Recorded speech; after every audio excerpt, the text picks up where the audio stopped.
Good morning. তো এখন বাজে সকাল ৮টার সময় আমি সকলকে জানাচ্ছি গুড মর্নিং। আর এখন থেকে আমি আমার ভিডিওটা স্টার্ট করলাম।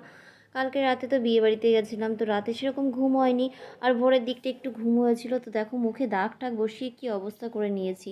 তো যাই হোক, এদিকে দেখো অশ্মি প্রাইভেট থেকে চলে এসছে, এসে স্নান খাওয়া দাওয়া হয়ে গেছে, ও যাবে এখন স্কুলে। আর এদিকে আমার বরমশাইটাকে খেতে দিয়ে দিয়েছি, আর আরও পাশে বসে বাবার সঙ্গে একটু খাওয়া শুরু করে দিয়েছে। বাবা, আমি তোমার সঙ্গে খাবো। তো আর দেখো এদিকে আমার যেন শরীর থেকে শীতই যাচ্ছে না, কেমন যেন একটা শরীরটাই লাগছে, ভালোই লাগছে না। তো ভাত খেতেও ভালো লাগছিল না। তো তোমাদের দাদাকে বলেছিলাম আমাকে একটা রুটি আর একটা লাড্ডু এনে দাও, তো আমি সেটাই খাবো। আর একটু চা তো আছেই আমার সঙ্গে। তো দেখো আরও পাশে ছিল, আরও দেখো বদমাইশি করতে শুরু করে দিল আমার সঙ্গে। তো তারপর আর কি, শরীরটা একদম ভালো ছিল না, সেরকম করে সারাদিনের ভিডিওই করতে পারিনি।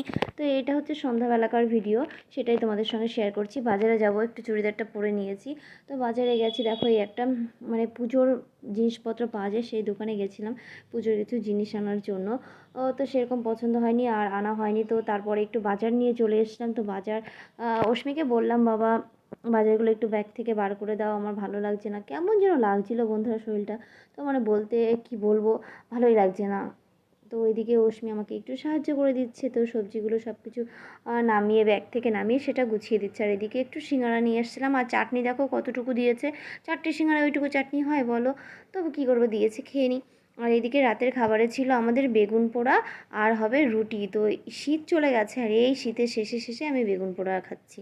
তো কেমন লাগে বলো তো বন্ধুরা? তো আজকের মতো ভিডিওটা বন্ধুরা এই পর্যন্তই করলাম, তো আর বেশি বড় করলাম না, প্লিজ ক্ষমা করে দিও, যেহেতু শরীরটা একটু খারাপ।